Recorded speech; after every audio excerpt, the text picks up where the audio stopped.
Subscribe to the William Pace Show YouTube channel. Be sure to click the bell and give us the thumbs up. Thank you. The William Pace Show through the years has been a beacon of light in the Midwest, taking you to such destinations as the Navy Pier, the Palmer Hilton Palace Hotel, the German Village, the Showboat Majestic Theatre, the Ohio Village, and the Krohn Conservatory. There's always something cooking in the kitchen on the William Pace Show. Some of the biggest stars, entertainers, and political figures like B.B. King, Jimmy Walker, Bob Carlisle, Patti Austin, Mr. T, Whitley Phibbs, and Congressman Tony Hall have appeared on the William Pace Show. Now, without further ado, we proudly present the William Pace Show on CATV, coming to you from the heart of the Midwest. The William Pace Show, asking the questions you want to ask, getting the answers everyone wants to know. It's a new season of the William Pace Show. We're raising the bar with more commitment to educate, inform, encourage, inspire, empower, and help you have your best life. Everyone deserves to have their best life. I'm just staying the course. Here we go.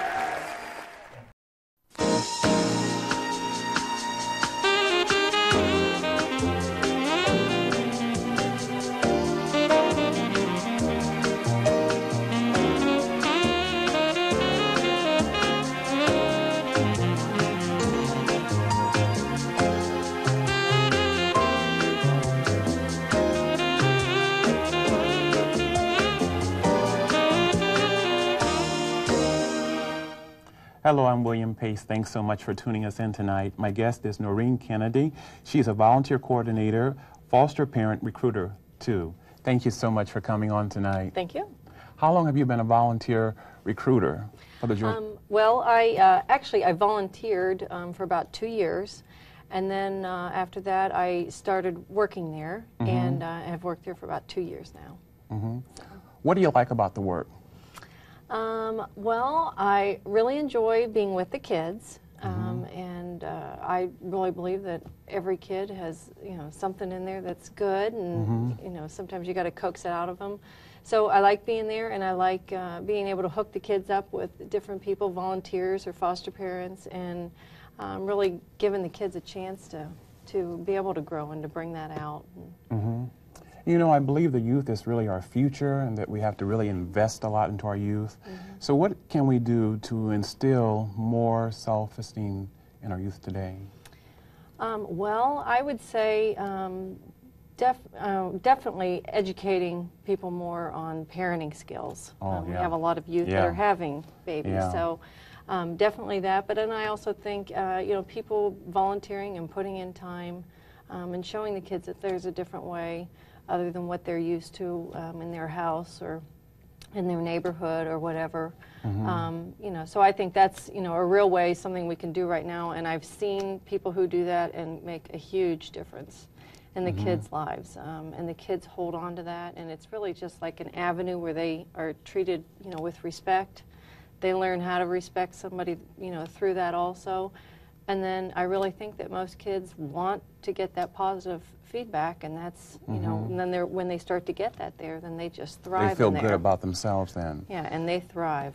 So the self-esteem really starts in the home then, having good relations in the home then, and that sort of fosters a good feeling within the child to have a good outlook on life and so forth. Yes, definitely. I know that you're also involved in many, many projects for the Building Bridges, and one of the projects you had last night, one of the events, was a fundraising event. You want to tell us a little bit more about that? Yes, we had a benefit concert. It was called Bridging the Gap. And I love that title, Bridging the Gap. Yeah, and that's truly what we do. And we had different bands that came out. They donated their time, and they came out and did a performance. And we had a couple different restaurants donating food and drinks.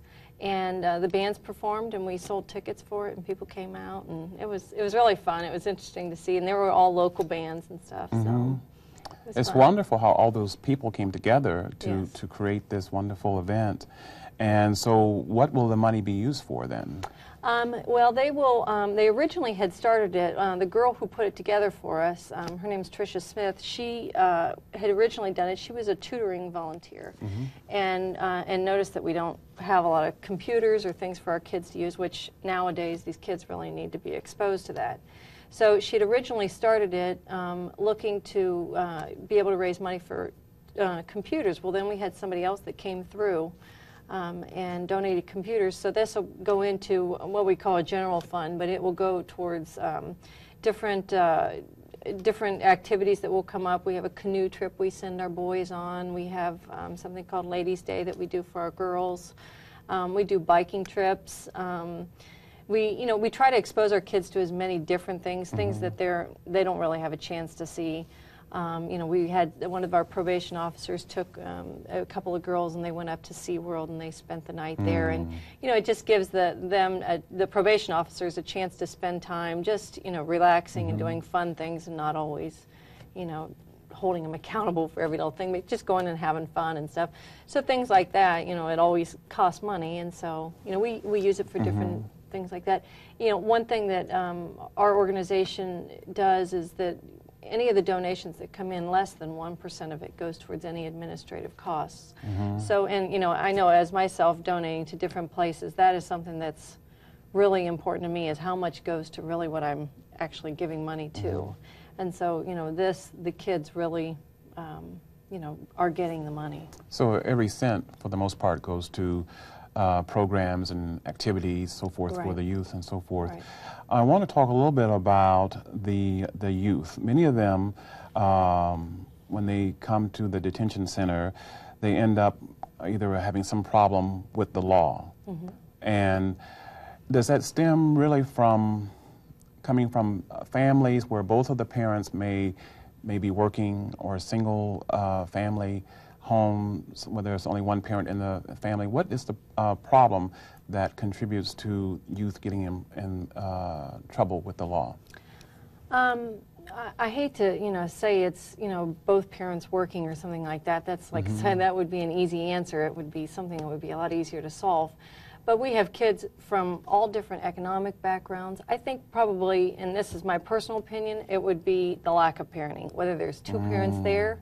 I mean, I've seen, single parents, and we have foster parents that are single parents, but they are absolutely great parents, and they, so you can't really pin it on that one thing, but I would just say lack of parenting, not wanting to put in the time that it takes to be a good parent, or educating themselves on it, or, that's what I guess what I would say what I would say the problem would be. And a lot of times what we try to do when a kid comes into our program, we don't just deal with just the kids, but if we see that there's something, we have groups that we'll have probation officers pick up the parents of the kids that we have and take them to these parenting classes. And when we find a problem, you can't just fix little Johnny that's sitting in this home and then expect everything to go well. It's the whole, everybody's got to change and make some changes and see some things. So we try to do that too. I mean, we really want the kid to be successful, and that's the way that they'll be most successful. After they're in the detention center, then do they go back to their home with their own families then, or do they stay there in the center? Well, what happens is if a kid commits a crime, then they're taken down to the detention center downtown, or the juvenile courts. When they're there, then there's an assessment that's done in a program that's called Crisis Care. They do an assessment on the kid. They try to decide, are we going to send this kid home? Are we going to send him home on house arrest? Are we going to keep him in detention? Are we just going to release him? So something's made there, and then they also assess what they think. If somebody comes in and they've been picked up for assault or something and they're drunk, then obviously, we're thinking, okay, now they're going to probably need some, drug and alcohol, help with, getting over that problem. So you try to find them the services that they need. But then they would be referred by the court to our program. And the kid would, then maybe be released in home, and then they're referred to our program, and so there's an officer, probation officer that works with the family then? Yes. Yeah, we have probation officers in our program, and we also have case managers also. And when a kid comes to our program, we might find that they need to be placed in a foster home once we find that maybe the home isn't a safe place for the kids. So that could be contributing to the reason they got in trouble with the Absolutely, law, so yes. forth. So a decision is made whether the child stays in the home or goes to a foster home then. Right, or we also have a group home for boys, and sometimes they're released there. We'll be back in a moment. Stay with us.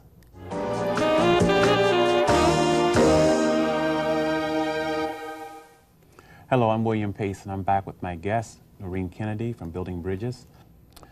Is it wise for the youth to stay in a home when there are so many problems in a home? Is it more advantageous for them to be placed outside of their own home and have some kind of visitation from their biological parents? And I've seen both sides. I've seen kids who have been taken out, and you know, it's like taking them out of a home where they are just surviving, you know, not only day to day but minute to minute, because there can be some horrible things going on. Mm-hmm.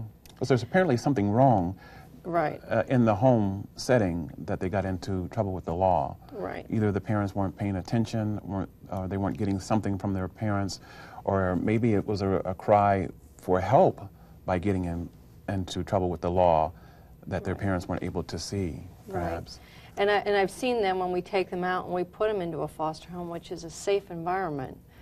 And then when they're there and they realize they're safe, then we can start, you know, when our foster parent coordinator, she looks at, or our case manager, she looks at the case and she'll say, okay, I see these as issues that this kid's going to have to deal with. So you wait for the child to get in, then we give them a couple weeks to just, you know, get used to their placement, and then we start pushing them in the areas that we're going to, you know, that they need, we see that they need to grow in, areas that they might need to realize about their families. You know, maybe if people aren't going to make a change at home, we can't just take the kid and put them back in the home again. We might have to have that child realize that that they might have to be going into something we call independent living, you know, where they will get an apartment and they will, you know, and we help them out with that. And Daybreak is an area that helps a lot of our kids do that. But I've just seen kids, that's probably the area that I see kids make the biggest changes, because, you know, these foster parents are, you know, doing this out of the goodness of their hearts and are educated on it, and they really, they become part of our team, and we work very closely with our foster parents, and they become part of what will help this kid grow, and they work with us, they push the kids in those areas, and that's where I've seen the kids make the biggest difference. There are kids that, you know, the parents maybe aren't as bad, and they're interested in, I want to make some changes, why is this happening? And maybe they just don't understand why it's happening. When we can point that out to them, then they're willing to work on their issues also. And then, you know, then that's, you know, it would be great. It's the ideal situation if we could keep the child in their own home with their own parents. That would be great, yeah. That would be the ideal situation. But sometimes it doesn't always work out that way. Tell me, is Building Bridges sort of like the last chance for many of the youth? It is. The kids that come to us have normally been on a regular probation, or what we call traditional probation, which isn't as much, there isn't as much time spent with the kid.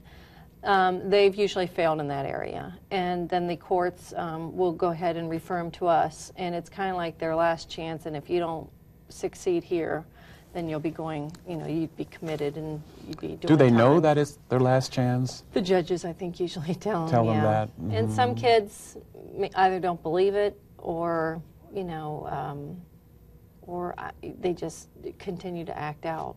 You know, and then, you know, you can't have them continuing to commit crimes and not being, you know, punished for them. So, but we really work with them, and we spend a lot of time in building relationships. We carry smaller caseloads so we can do that, and we have a lot of activities, and put it into some area where the kids get comfortable. They start to trust you. They spent time, not just you should do this, you should do that. You know, so it's more comfortable. The kids start to let down the walls. You can find out more. We often find out stuff that's going on at home then, and that's when we then, you know, petition for the courts to take them out and put them in foster care.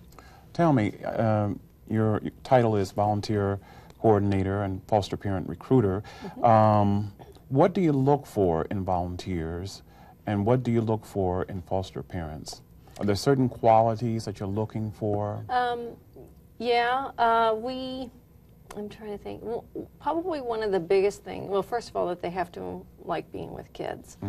And a lot of times what we say to foster parents and volunteers is, you know, are you doing this for you, or are you doing this for the child? You know, I mean, if you're looking for the kid to give you something, I mean, they do give you back, but sometimes you don't always, you might not realize it, or if you don't know how damaged a kid is, you know, they do little things, and that's stuff that we're more in tune to, in saying, did you see how, you know, Johnny did this or this? That was a big move for them. Well, you know, to somebody who's healthy, that might seem like nothing. And, you know, so you know, somebody who's flexible, who's accepting, who won't make judgments on the kids because they come from all different lifestyles, and, you know, a lot of us can't even imagine, you know,